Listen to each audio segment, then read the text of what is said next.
Peermade tea company തുറക്കുമെന്ന അവസാന പ്രതീക്ഷയും അസ്തമിച്ചു.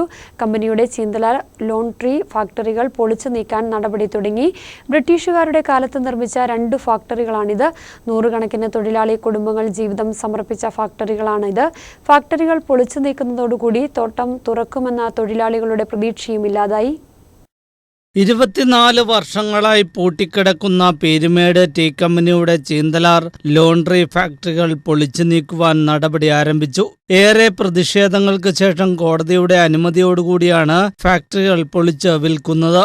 ബ്രിട്ടീഷുകാരുടെ കാലത്ത് നിർമ്മിച്ചതാണ് 2 ഫാക്ടറികളും. 2000-ൽ തോട്ടം ഉപേക്ഷിച്ച ഉടമ പോകുമ്പോൾ 1300 സ്ഥിരം തൊഴിലാളികളും അത്ര തന്നെ താൽക്കാലിക തൊഴിലാളികളും 33 ഓഫീസ് ജീവനക്കാരുമാണ് ഉണ്ടായിരുന്നത്. പീരുമേട് ടീ കമ്പനി 24 വർഷമായി പൂട്ടിക്കിടക്കുകയാണ്. ഇത് തുറക്കണമെന്നാവശ്യപ്പെട്ട് ഒട്ടേറെ പ്രക്ഷോഭ പരിപാടികൾ നടത്തി. എന്നെങ്കിലും തോട്ടം തുറക്കുമെന്ന പ്രതീക്ഷയിലായിരുന്നു തൊഴിലാളികൾ. എന്നാൽ പീരുമേട് കോടതിയുടെ അനുമതിയോടെ ഉടമ ചൊവ്വാഴ്ച ഫാക്ടറികൾ പൊളിക്കാൻ തുടങ്ങുകയായിരുന്നു. തോട്ടം പൂട്ടുന്നതിന് മുമ്പ് മുതൽ ഗ്രാറ്റുവിറ്റി, ബോണസ്, ശമ്പളം തുടങ്ങി വിവിധ തരത്തിൽ തൊഴിലാളികൾക്ക് കമ്പനി പണം നൽകാനുണ്ട്. കുടിശ്ശിക നൽകാനെന്ന പേരിൽ കഴിഞ്ഞ ജൂണിൽ ഉടമ 1 കോടി രൂപയ്ക്ക് സ്വകാര്യ കമ്പനിക്ക് ഫാക്ടറികൾ വിറ്റു. ജൂലൈ 15-ന് ഫാക്ടറി പൊളിക്കുമെന്ന് സ്വകാര്യ കമ്പനി ട്രേഡ് യൂണിയനെ അറിയിച്ചതോടെയാണ് തൊഴിലാളികൾ വിവരമറിയുന്നത്.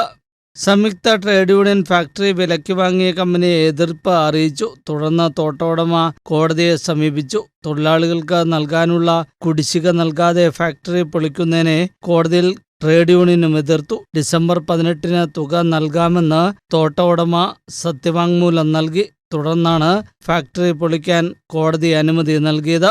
ചൊവ്വാഴ്ച ഫാക്ടറിയുടെ ചുറ്റുമുള്ള കാട് വെട്ടിമാറ്റി തുടങ്ങി.